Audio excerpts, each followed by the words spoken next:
Tengan todos un muy buen día. Como grupo 1 de seminario, nos corresponde hablar sobre el tema Inmunología de la infección por el virus de inmunodeficiencia humana, conocido como VIH.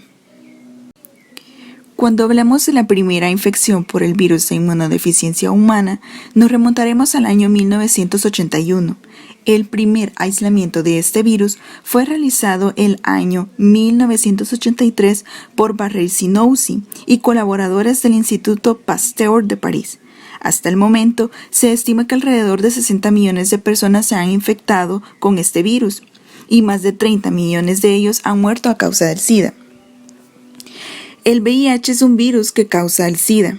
Este afecta el sistema inmunitario a tal grado que puede hacer al paciente que lo contenga más fácil de enfermarse y agravarse, e incluso que puede producir la muerte en infecciones que el cuerpo humano normalmente puede combatir. Generalidades del VIH. Origen de la infección por el VIH. El VIH pertenece al género Lentivirus, subfamilia Orthoretroviridae, familia Retroviridae. Se han descrito dos tipos de VIH, denominado VIH-1 y VIH-2. El VIH-1 se originó del SIV, el cual es el virus de inmunodeficiencia en simios, que infecta a la especie de chimpancés Pen troglodytes. El VIH-2 se originó del SIV aislado en simios de la especie Surimengobates. Se dice que la infección por el VIH-1 es la más prevalente en todo el mundo, mientras que la infección por el VIH-2 está restringida, aunque no en su totalidad, de forma exclusiva al oeste de África. Teniendo en cuenta que todos los animales eran frecuentemente utilizados como alimentos en África o capturados para comercializarlos como mascotas o animales de atracción en circos y zoológicos. Se asume que durante el corte o preparación de las carnes o durante la lucha de su captura se dio la transmisión accidental entre los primates a los humanos. Clasificación y estructura del virus. Se asume que el SIV-CpZ, del cual hablábamos anteriormente como VIH, fue transmitido a la población humana en 4 ocasiones diferentes, dando origen a los grupos antigénicos mayores del VIH-1, como lo es el M, N o IP. Los virus del grupo M son los que predominan en la pandemia, y este grupo está dividido en los siguientes 9 subtipos genéticos, lo cual está A, B, C, D, F, G, H, J y K. Mientras que en otros países, como lo es en Colombia, prevalece el subtipo B alrededor del mundo, ya que se ha categorizado 48 formas recombinantes del subtipo M del VIH-1, posiblemente originados en la infección de sujetos con más de un subtipo de VIH simultáneamente. El subtipo C es el más prevalente en todo el mundo. La partícula viral es esférica, de unos 100 a 150 nanómetros de diámetro, con 3 estructuras superpuestas: la envoltura, una matriz esférica y una cápside icosaédrica, la cual contiene 2 copias de RNA lineal de cadena sencilla, de sentido positivo, de aproximadamente 10 kilobases de largo, las cuales están asociadas con proteínas virales y celulares. El genoma del VIH contiene en total 9 genes que dan origen a 15 proteínas virales maduras, funcionales, los cuales están rodeados por secuencias de LTR. El 5-LTR contiene las secuencias promotoras de la replicación viral, y el 3-LTR contiene la señal de la poliadenilación. Los 3 genes principales son GAB, POL y EMB, los cuales codifican para los componentes estructurales y funcionales de la partícula viral. El gen M codifica para una proteína precursora de 160 kilounidades de masa atómica, a partir de la cual se producen las proteínas GP120 y GP41. La GP120 es la glicoproteína que se encuentra de forma de trímero en la cara externa de la envoltura, mientras que la GP41 es una proteína transmembrana, unida en forma no covalente a la GP120. Ambas participan en el proceso de entrada del virus a la célula blanco. Durante el proceso de transducción también se genera una proteína precursora, el cual es la GAB o la POL, a partir de la cual se producen las siguientes enzimas virales, como lo es la P11 o proteasa, la P32 o integrasa y la P66 o 51, conocida también como transcriptasa inversa.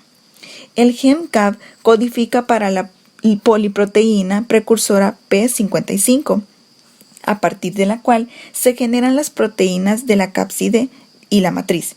La proteína P24 da forma a la cápside que recubre las dos moléculas de RNA y da la estabilidad a la estructura del virión. Al igual, contiene 3 genes reguladores, los cuales son TAB, REV y NEV. La proteína TAB y REV son esenciales para la replicación viral. TAB promueve la transcripción del DNA proviral, favoreciendo la elongación del RNAM, mientras que el REV facilita el transporte extranuclear de los RNAM para que puedan ser transducidos a los ribosomas. La proteína NEV promueve la evasión de la respuesta inmune, interfiriendo con procesos como la activación de linfocitos T y mediante la regulación negativa de la expresión de las moléculas CD4, CD25 y el CMH de la membrana celular. Además, contienen 3 genes accesorios, los cuales son el VIF, VPR y el VPU, los cuales codifican para otras proteínas que promueven la replicación viral y favorecen el proceso de evasión a la respuesta inmune. Esas proteínas modulan la degradación de las proteínas celulares. La proteína VPR detiene la célula en la fase G2 del ciclo celular para aumentar la progenie viral. Además, esta proteína hace parte del complejo de preintegración y promueve el transporte del DNA viral hacia el núcleo. En cambio, la VPU es una proteína presente en el VIH1, pero no en el VIH2. Esta promueve la degradación de la molécula CD4 y la liberación de las partículas virales. El VIF promueve la degradación de las proteínas celulares con potencial antirretroviral. Ciclo replicativo del VIH. El proceso de replicación viral incluye las siguientes etapas, de la 1 a la 3, la unión de la partícula viral a los receptores de la célula y la fusión de la envoltura viral con la membrana celular. 4. Entrada de la cápside y liberación del genoma viral al citoplasma. 5. Síntesis del ADN copia. 6. Transporte al núcleo de este ADN e integración en el genoma celular de la célula hospedadora. 7. Transcripción del ARN viral, exportación al citoplasma y síntesis de las proteínas virales. 8. Ensamblaje del virión y salida por germinación de las partículas virales. 9. Maduración final de los viriones. Adhesión y fusión. El proceso inicia con la unión de la proteína viral GP120 a la molécula CD4 de la célula en blanco. Estas interacciones inducen un cambio conformacional en GP120 que favorece su interacción con las proteínas celulares que actúan como correceptores virales de las moléculas CCR5 y CXCR4. Estas interacciones promueven la exposición de un motivo funcional a la proteína GP41, induciendo la función de la envoltura viral con la membrana celular, ingreso de la cápside y liberación del genoma viral. La membrana celular no requiere la formación de endosomas. Una vez en el citoplasma, la cápside se degrada y se libera el genoma viral con la proteína asociada. Transcripción inversa. A partir de la ARN viral, la transcriptasa inversa sintetiza la cadena complementaria de ADN. El dominio RNasa H de la transcripción inversa degrada el ARN viral usado como molde, permitiendo que la transcriptasa inversa sintetice la segunda cadena de ADN. Transporte nuclear. Las proteínas que conforman este complejo tienen secuencias de localización nuclear que les permiten interactuar con proteínas de los poros de la membrana nuclear, facilitando su transporte al núcleo. Transcripción de ARN viral y síntesis proteica. La transcripción del provirus depende de los facilitadores virales y celulares, factores de transcripción celulares como NFKB, NFAT y AP1, entre otros que se inducen durante la activación celular. reconocen sitios específicos de 5-LTR para promover la transcripción viral. Ensamblaje y salida de las partículas virales. Las poliproteínas precursoras de GAG y GAG-POL se asocian a los lípidos de la membrana celular para iniciar un ensamblaje de las partículas virales. Las glicoproteínas de la envoltura viral también se asocian a la membrana celular y el dominio citoplasmático de GP41 se asocia a las proteínas de la matriz P17. La proteína P24 forma cápside, mientras que las proteínas P7 se asocian al ARN genómico. Maduración de las partículas virales. La dimerización de los precursores de GAG activa la proteasa viral, que la corta para dar origen a las proteínas estructurales individuales y a las enzimas virales. Células blanco y tropismo viral. Las principales células blanco de las infecciones por el VIH son linfocitos TCD4, las células dendríticas de los monocitos y los macrófagos. El tropismo celular depende principalmente de las interacciones de la proteína viral GP120 con la molécula CD4. Inmunopatogénesis de la infección por el VIH. Para comenzar, hablaremos de los mecanismos de transmisión. La infección por el VIH se puede adquirir por vía parenteral, percutánea, mucosa y transplacentaria, por diferentes mecanismos, como en la transfusión de sangre o hemoderivados contaminados, el uso compartido de jeringas y agujas contaminadas, los accidentes laborales con objetos cortantes o punzantes que estén contaminados igualmente, un trasplante de órganos provenientes de un donante infectado a través de las relaciones sexuales de diversos tipos y desde una madre infectada con VIH al hijo a través de la placenta durante el trabajo de parto o por la lactancia materna. Sin embargo, el 85% de infecciones son a través de las relaciones sexuales.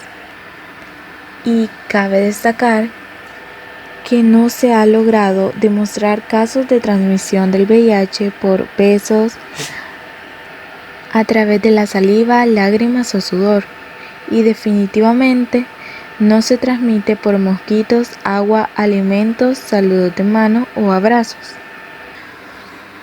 Además, el riesgo de adquisición del VIH varía según la vía de exposición. Por ejemplo, hay un 90% de riesgo de adquirir VIH a través de una transfusión sanguínea que contenga sangre contaminada del virus, y hay un 0.001% de probabilidad de adquirir VIH por la exposición de gotas contaminadas a través de una mucosa intacta. De igual manera, es importante considerar la carga potencial de virus a la cual la persona susceptible se expone, es decir, la carga viral, así como la patogenicidad de los virus a los que se expone y la presencia de factores predisponentes, como otras infecciones de transmisión sexual, vaginosis bacteriana, estomatitis y úlceras orales. Ahora, el proceso de la infección aguda. Se describe el modelo de la infección a través de la mucosa genital porque es la vía más frecuente de transmisión. Primero, el VIH debe pasar la barrera epitelial y para ello aprovecha las abrasiones microscópicas que hay en esta barrera durante las relaciones sexuales. Aunque también las células dendríticas pueden capturar el VIH localizado en la superficie genital. Al atravesar la barrera va a encontrar diferentes células que pueden ser el blanco. Principalmente el tropismo del VIH son los linfocitos TCD4. Estas harán una primera ronda de replicación y viajarán por los vasos linfáticos locales. Y las células dendríticas transportarán el VIH a los ganglios linfáticos regionales. En los ganglios, el VIH infecta a las células TCD4 de memoria efectora que expresan el correceptor CCR5 y realizan una nueva ronda de replicación. Se generan muchos viriones que salen por los conductos linfáticos eferentes y van a la circulación sistémica a través del conducto torácico para dar origen a una primera viremia. Después de esto, ya en los tejidos, encuentran más células blancas para su replicación. En el tejido GAL tiene lugar la mayor replicación del VIH durante toda la evolución de la infección, debido a que contiene más del 60% de los linfocitos del organismo. Esto origina una expansión masiva del virus y se origina una viremia intensa que puede ser detectada alrededor de 7 a 10 días después de la infección inicial. Esto provoca la destrucción de los linfocitos TCD4 y de los linfocitos Th17, que son importantes estos últimos para mantener la hemostasia gastrointestinal. Al haber un daño en la barrera natural gastrointestinal, los microorganismos comensales empiezan a pasar a los ganglios peritoneales y a la circulación sistémica. Y en otros tejidos, los patrones moleculares de esos microorganismos son reconocidos por sus receptores, generando las señales que llevan a un estado general de activación persistente y anormal del sistema inmune, lo que se conoce como hiperactivación inmune. Mientras que el ingreso de VIH a células en reposo da lugar a la infección latente. Algunas células TCD4 específicas para el VIH pueden escapar para intentar controlar la infección y contenerla, pero esto no es suficiente. Ahora hablaremos de la infección crónica. Alrededor del 80 al 90% de los individuos infectados con el VIH presentan una respuesta inmune que logra controlar parcialmente la replicación viral, pero no es suficiente. Así que lentamente la infección va causando un deterioro en el sistema inmune y finaliza con la etapa avanzada, el SIDA, en un promedio de 8 a 10 años. Sin embargo, un 5 a 10% de los infectados con VIH presenta una progresión rápida. Esto quiere decir que el deterioro del sistema inmune es más acelerado. Y otros 5 a 10% de los infectados presentan una progresión lenta o no presenta progresión. Esto último es posible, probablemente, a que el virus presente una replicación ineficiente o la persona desarrolló una respuesta inmune eficaz o a factores genéticos. En conclusión, esta fase se caracteriza por una respuesta inmune que es incapaz de eliminar completamente las células infectadas y controlar la replicación viral, lo que conlleva a un establecimiento de un estado crónico con hiperactivación inmune y deterioro progresivo de los órganos linfoides. Hola, tengan un cordial saludo. Mi nombre es José Francisco Enríquez y les seguiré hablando del tema del VIH. Para continuar explicaré el escape por mutaciones virales. Una forma para que el sistema inmunitario controle temporal o parcialmente la replicación del VIH radica en la alta mutabilidad intrínseca del virus. Esta alta mutabilidad le da la facilidad o le permite de ir evadiendo el sistema inmunitario en poco tiempo. La transcriptasa inversa del VIH no tiene acción exonucleasa. ¿Pero qué significa esto? Las exonucleasas son esenciales para mantener en condiciones óptimas la vida de un organismo o que le permite ir mejorando conforme se va desarrollando. Pero el VIH no lo tiene, o sea que le impide corregir los errores que se cometen al momento de adicionar los nucleótidos complementarios en la cadena de ADN que está sintetizando. De esta manera, se calcula que en cada ronda de replicación del virus existe al menos una mutación por cada molécula de ADN que se genera. Ahora hablaré sobre el escape por mecanismos constitutivos. El VIH tiene otras estrategias de evasión de respuesta inmune. Entre ellos encontramos la proteína viral NEF. Esta proteína promueve la replicación viral y, lo más importante, la depresión o disminución de los linfocitos TCD4. Otro mecanismo es la destrucción de los linfocitos TCD4. Gracias a la proteína viral NEF, que tiene la capacidad de modificar el complejo de histocompatibilidad 1 de los linfocitos TCD4 infectados, que los asocia a antígenos virales, provocando así su destrucción por los linfocitos TCD8. Ahora continuaré hablando sobre los mecanismos de daño inmune. Durante la fase crónica de la infección por el VIH existe una multiplicación viral persistente en una magnitud que depende de la efectividad de la respuesta inmune para destruir las células infectadas y controlar la replicación viral. Este nivel de respuesta en su mayoría depende de la actividad de las células citotóxicas como las natural killer, entre otras, que conllevan a una destrucción gradual de los linfocitos TCD4. Pero ¿cómo hace esto?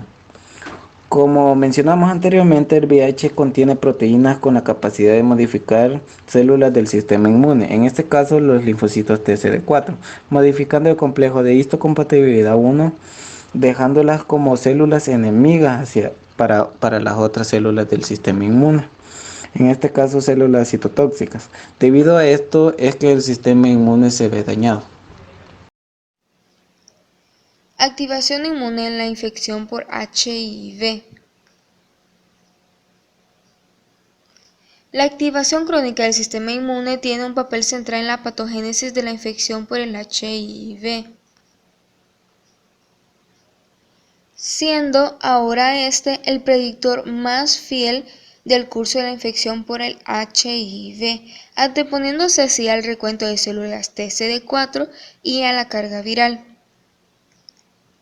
La hiperactivación inmune que se presenta se debe a la presencia de microorganismos comensales y sus productos. Estos han invadido la circulación y se han diseminado al verse afectada la integridad de la mucosa intestinal, siendo también la presencia de múltiples variantes virales lo que contribuye al mantenimiento de este fenómeno patológico. La activación inmune es inespecífica y se ha asociado a eventos fisiopatológicos tan importantes como la alta producción de citocinas proinflamatorias y de interferones tipo 1, la fibrosis del hígado y de los órganos linfoides primarios y secundarios, la inadecuada presentación antigénica por células dendríticas y macrófagos, la anergia de las células TCD4 y CD8, la inducción de apoptosis mediada por las moléculas TRAIL, DR5, FAS y FAS ligando y pérdida acelerada de los linfocitos TCD4. A causa de la hiperactivación que había mencionado anteriormente, los linfocitos se adquieren un fenotipo molecular y funcional que usualmente se observa en los ancianos, fenómeno conocido como senescencia inmune, que se asocia con baja capacidad proliferativa, funcional y corta vida. Alteraciones en la inmunidad innata y adaptativa. Pese a que la infección por el HIV activa la respuesta inmune en la gran mayoría de los individuos crónicamente infectados, la enfermedad progresa y destruye las células del sistema inmune y los órganos linfoides, lo que conduce inevitablemente al SIDA. La inmunodeficiencia observada durante la evolución de la infección crónica es de tipo combinado, es decir, que compromete tanto la respuesta inmune innata como la adaptativa, y tanto los mecanismos efectores humorales como los celulares.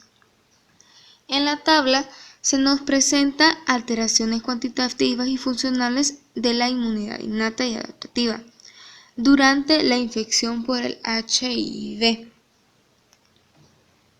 Es muy importante que tomemos en cuenta el aumento de las células T reguladoras, pues estas aumentan la frecuencia de infusión en tejidos con replicación viral. Esto es un intento para controlar la hiperactivación inmune, pero se piensa que tiene consecuencias, pues afecta negativamente al desarrollo de una respuesta eficaz contra el mismo HIV y además de todo esto entorpece el desarrollo de respuestas antitumorales y antiinfecciosas. Alteraciones de los órganos linfoides.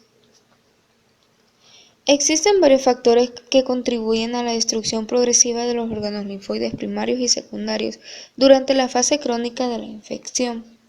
Entre ellos está el estado proinflamatorio crónico, debido a la activación inmune anormal. Esto hace que se generen citocinas como el TGF-beta que estimulan la fibrosis de los órganos linfoides. Además de todo esto, también está la apoptosis acelerada en estos órganos, lo cual afecta también células esenciales para el desarrollo y maduración de los linfocitos T y B, como las células epiteliales del timo y las células dendríticas foliculares, respectivamente. Por lo anterior, se compromete gradualmente la capacidad regenerativa de los órganos linfoides en el infectado por el HIV. Como podemos observar, en la tabla se nos presentan diferentes complicaciones de la infección por HIV según el recuento de leucocitos CD4, teniendo aún el menor de todos ellos complicaciones tales como la enfermedad diseminada por citomegalovirus e infección diseminada por Mycobacterium avium complex.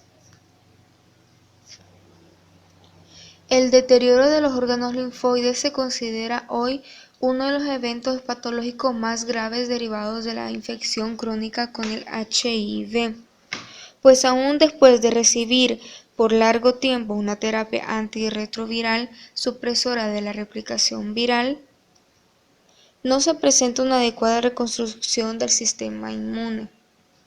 Y esto ha estimulado el desarrollo de estrategias para la detección oportuna de la infección y el inicio temprano de los medicamentos antirretrovirales, de manera que se logre la mejor restauración del sistema inmune al evitar estos cambios irreversibles.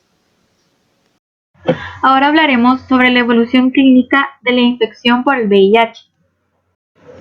Infección aguda. Luego de la infección inicial, entre 1 y 4 semanas, se pueden presentar las primeras manifestaciones como un conjunto de signos y síntomas denominados síndrome retroviral agudo. Estas manifestaciones son variables, pueden no existir hasta en un 50% de los infectados por el VIH y en aquellos que se presentan dura entre 1 y 3 semanas. Por lo general, al finalizar este periodo, casi todos los individuos ya han hecho la seroconversión, es decir, aparición de anticuerpos contra el VIH, y pueden ser detectados por las pruebas serológicas presuntivas. Los signos y síntomas observados en los pacientes con síndrome retroviral agudo son fiebre persistente, adenopatías, faringitis, brote cutáneo, mialgias, diarrea, cefalea, náuseas y vómito, hepatoesplenomegalia, pérdida de peso, candidiosis orofaringia y síntomas neurológicos como meningitis aséptica, meningoencefalitis, neuropatía periférica, parálisis facial, síndrome de Guillain-Barré, neuritis branquial, discapacidad cognitiva o psicosis. Infección crónica. Durante la fase crónica de la enfermedad, la mayoría de los infectados por el VIH tienen lo que se denomina una latencia clínica, etapa en la cual no existen síntomas relacionados con una inmunodeficiencia severa. Sin embargo, pueden presentarse otras manifestaciones no definitorias de SIDA o algunas relacionadas con alteraciones en la regulación inmunológica. Durante esta etapa, las concentraciones de VIH aumentan gradualmente y la cantidad de linfocitos CD4 disminuye. Una disminución en la concentración de linfocitos CD4 indica que aumenta el daño del sistema inmunitario. Sin embargo, puede existir cambios mayores o súbitos en dos parámetros debido a coinfección, hepatitis B, tuberculosis o a procesos infecciosos agudos transitorios u otros estímulos de la inmunidad, gripe, neumonía, vacunación, entre otros.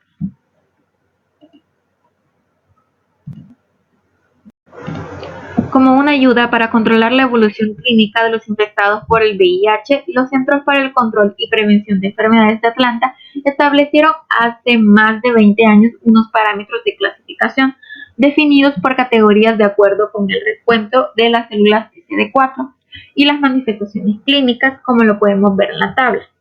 Lo que nos indica que todos los pacientes clasificados en las categorías A3, B3, C1, C2 y C3 se consideran en la fase avanzada de la infección o SIDA. En la evolución de la infección por el VIH, cada paciente será clasificado en el mayor estado clínico y en el peor estado de recuento de linfocitos CD4, como una forma de tener siempre presente el mayor grado de deterioro clínico e inmunológico que fue alcanzado. Como se puede ver, en ocasiones se dice erróneamente que la fase crónica de la infección por el VIH es asintomática, cuando lo que en realidad se quiere dar a entender es que las enfermedades definitorias de SIDA, que revelan una inmunodeficiencia muy severa y compleja, solo son características de las fases avanzadas de la enfermedad.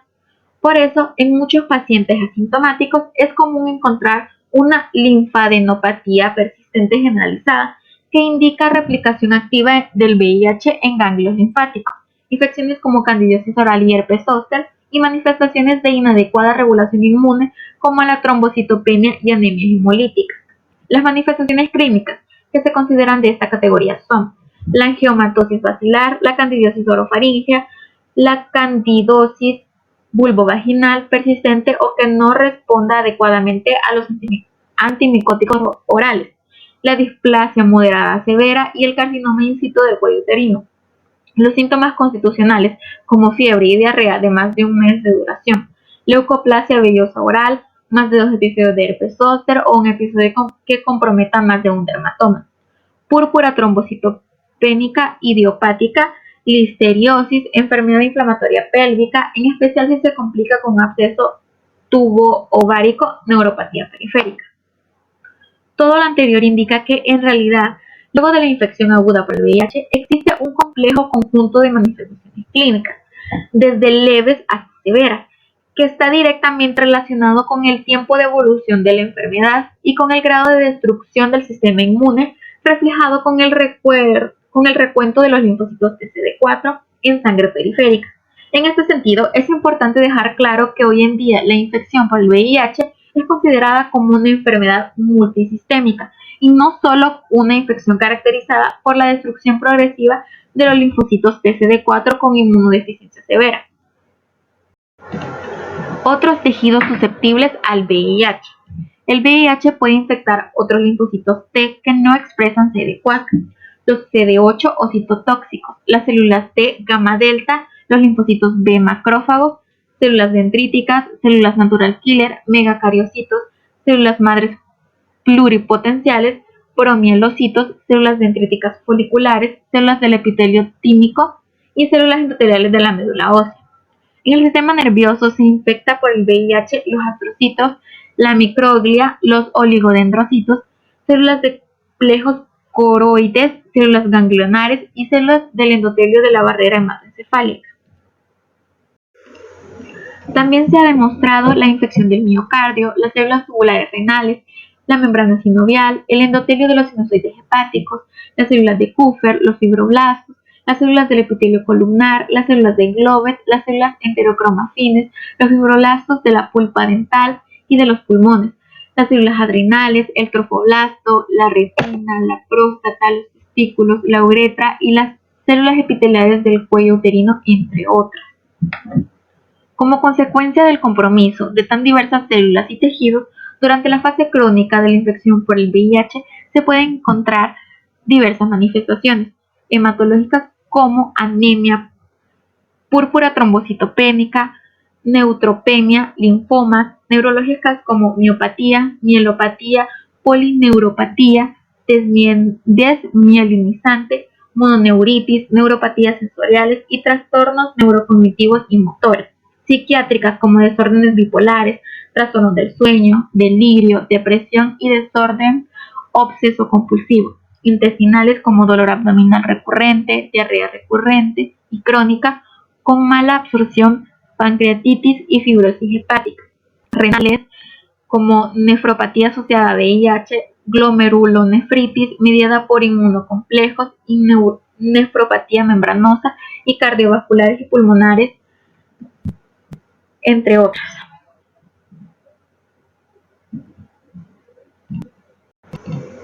Fase avanzada de la enfermedad. La apoptosis acelerada de linfocitos por la activación inmune persistente y la destrucción de los órganos linfoides primarios y secundarios hacen que la capacidad regenerativa del sistema inmune se deteriore gradualmente y avance el establecimiento de una inmunodeficiencia combinada hasta un estado severo, que impide controlar las infecciones previamente presentes en el organismo y aquellas nuevas que lo invaden. Además, se pierde la inmunovigilancia contra células propias que se tornan malignas, así como la tolerancia contra los antígenos propios.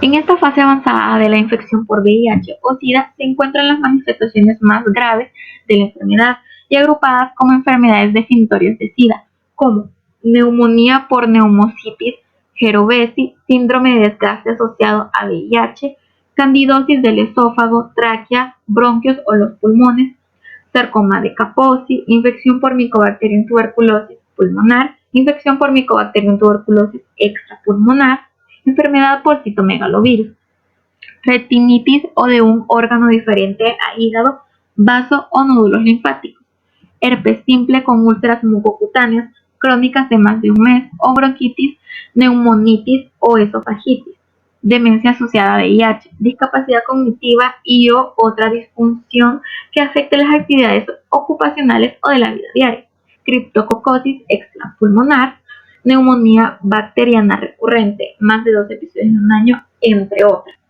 Debido a la severidad de la inmunodeficiencia, muchas infecciones crónicas latentes se reactivan y muchos virus se tornan oncogénicos. Herpes simple 8, Epstein-Barr, HTLV1 y otros. La mortalidad en esta fase de la infección es muy alta, a menos que de manera urgente se instaure un tratamiento específico para la infección oportunista que compromete al paciente y se complemente el manejo con el inicio oportuno y racional de la terapia antirretroviral. Diagnóstico de la infección por el virus de la inmunodeficiencia humana, en donde este virus se puede caracterizar por diferentes fases, desde su periodo de fase de latencia hasta la evolución a la enfermedad conocida como SIDA, en donde se pueden realizar diferentes pruebas virológicas que incluyen el aislamiento viral, la detención de proteínas virales y de RNA viral, la detención de ADN proviral, además de las pruebas serológicas, que serían la prueba rápida de ELISA y su confirmación, que sería el Western blot, donde se considera confirmatoria la infección por el virus de inmunodeficiencia humana. Prueba de diagnóstico de aislamiento viral. El VIH puede ser cultivado en linfocitos de la sangre periférica, además que el número de linfocitos infectados circulantes varía con la etapa de la enfermedad, en donde se puede dar a entender que mediante esta prueba se puede observar la cantidad de células sanguíneas que ya estén debilitadas por medio de su sistema inmune por la enfermedad del VIH, en donde puede diagnosticarnos una parte importante de la evolución del VIH, en donde puede ser una fase inicial que apenas esté el virus en fase de latencia, o que ya esté evolucionando al síndrome de inmunodeficiencia adquirida, que es el SIDA. Y esto se da a entender por una proteína viral llamada P24, que mediante a la transcriptasa inversa viral y además de la prueba inmunoenzimática se puede dar a conocer este tipo de prueba. La prueba de detención de DNA proviral, que se caracteriza por la reacción en cadena de la polimerasa, que su principal objetivo es la identificación de una infección por medio de un microorganismo, que además afectan 3 genes fundamentales, que serían el GAG, el POL y el M, que codifican las proteínas del virión en ese orden. Ese sería el punto de partida para diagnosticar la infección por VIH, en donde se miran afectados en ese orden ese tipo de gen que codifica el genoma. La prueba de detención de RNA viral. Esta prueba se ocupa solamente en pacientes ya confirmados con el virus de inmunodeficiencia humana, que su principal objetivo es darle un seguimiento y un estudio dependiendo de la capacidad de virulencia que puede captar en un VIH tipo 1 o un VIH tipo 2 y su grupo de compatibilidad, en donde puede variar el tratamiento que se le dé a la hora de que sea diagnosticado la enfermedad por medio del virus. Ahora la detención de antígenos virales. El antígeno viral que se detecta comúnmente es la proteína P24 por medio de la prueba rápida de ELISA para VIH. Esta prueba se caracteriza por ser muy común y porque ya se pueden detectar los anticuerpos contra el VIH, en donde se puede dar una confirmación a los primeros días de la infección. Ahora la prueba de detección de anticuerpos anti-VIH, que se caracteriza por dos pruebas o por dos etapas, llamada la prueba de ELISA para VIH y la prueba de Westerblot, en donde la prueba de ELISA se puede caracterizar por dar falsos negativos o falsos positivos, y la prueba de Westerblot ya es una prueba confirmatoria para el diagnóstico de VIH. De las pruebas se pueden diagnosticar las proteínas GAG, P17, P24 y P55, que son las primeras proteínas que aparecen en la infección latente. Ya posteriormente, a los años, pueden aparecer las proteínas PG160, PG120 y PG41, en donde ya diagnostican y confirman una infección avanzada de VIH. Criterios para la interpretación del examen confirmatorio para VIH llamado Westerblot son variables, ya que se pueden observar los anticuerpos contra el VIH en la prueba rápida, y además que se pueden hacer la prueba dentro de la prueba del Westerblot llamada la DNA proviral, en donde se pueden ver ya los genes codificados, llamados los GAG, el POL y el M.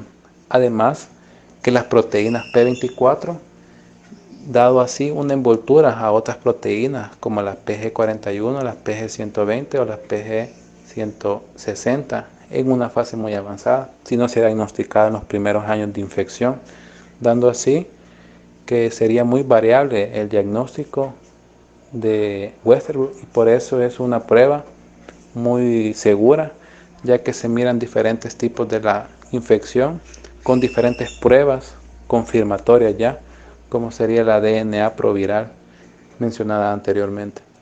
Ahora, una prueba de ELISA que es positiva con un Westerblot que es negativo se considera un falso positivo, ya que la prueba de diagnóstico confirmatoria es el Westerblot y la prueba rápida de ELISA a veces puede dar un falso positivo o un falso negativo, en donde la prueba rápida de ELISA para VIH se puede practicar en la semana 6 o en la semana 12, en donde puede salir variable. En la semana 6 puede salir negativa y en la semana 12 puede salir positiva, ya que no se han desarrollado los anticuerpos contra el virus de VIH en ese lapso, o incluso puede irse a desarrollar a los 6 meses, en donde se tiene que repetir nuevamente la prueba de diagnóstico de ELISA para ver si sale positiva y posteriormente aplicar el Westerblot para confirmar su infección. Diagnóstico en neonatos y niños menores a 18 meses. Para confirmar el diagnóstico de la infección por medio de VIH se dependen de pruebas virológicas como el RNA viral en plasma. Según muchos estudios, se deben realizar a las 48 horas después del parto, entre 1 y 2 meses, y también a los 3 y 6 meses de vida. Una prueba positiva sugiere una infección, en donde se debe realizar una prueba confirmatoria o una segunda prueba en el niño. Al conocer el ciclo replicativo completo del VIH, las enzimas virales críticas que participan en él, y después de una búsqueda intensa de medicamentos que pudieran controlar la multiplicación del virus, se vienen evaluando nuevas moléculas con capacidad específica para bloquear la infección y replicación del virus. En las 2 últimas décadas se han aprobado medicamentos antirretrovirales que tienen blancos virales muy diversos. A finales del año de 1995, con la combinación de estos medicamentos, se ha demostrado que se logra un control más estable de la replicación del virus con el mejor impacto en la evolución clínica. Los medicamentos antirretrovirales comúnmente se clasifican de acuerdo con su mecanismo de acción. Estos pueden ser inhibidores de la transcriptasa inversa viral análogos de nucleósidos, inhibidores de la transcriptasa inversa viral no análogos de nucleósidos, inhibidores de la proteasa viral, inhibidores de la integrasa viral, inhibidores de entrada e inhibidores de la fusión. La terapia antirretroviral combina al menos 3 medicamentos, los cuales pertenecen a 2 o 3 grupos de los que se muestran en la tabla. Los objetivos que se quieren lograr con la terapia antirretroviral son suprimir al máximo y en forma estable la replicación viral. Con esto se pretende hacer indetectable la carga viral plasmática, contribuir a restaurar y preservar la respuesta inmune, disminuir la morbilidad asociada a la infección por el VIH, mejorando así la calidad de vida y aumentando la supervivencia, y también disminuir la transmisión del virus. La disminución de la replicación viral y de la carga viral plasmática hasta valores por debajo del límite de detección con las pruebas utilizadas actualmente, usualmente ocurre entre 12 y 24 semanas después de iniciar el esquema. Con esto, se ha demostrado que el control de la replicación viral tiene la capacidad de reducir significativamente la transmisión del virus.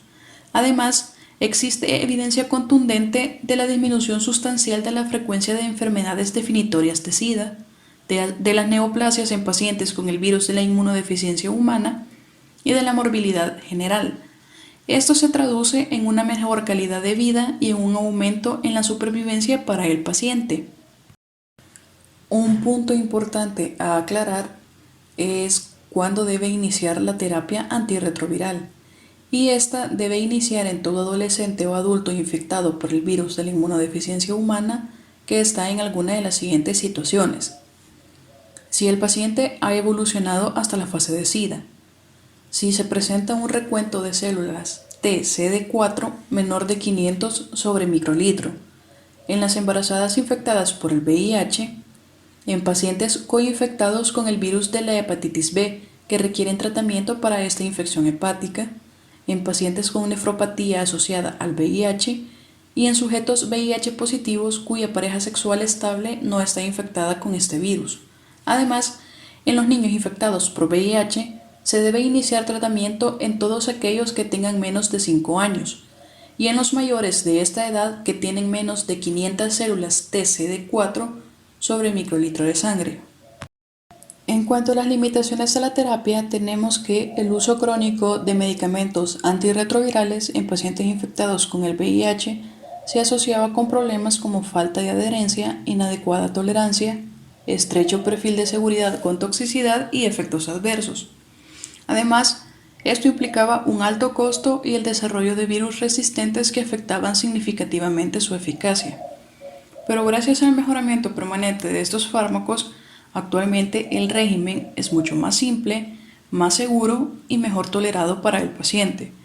Se debe tener presente que la alta mutabilidad del virus es una característica permanente.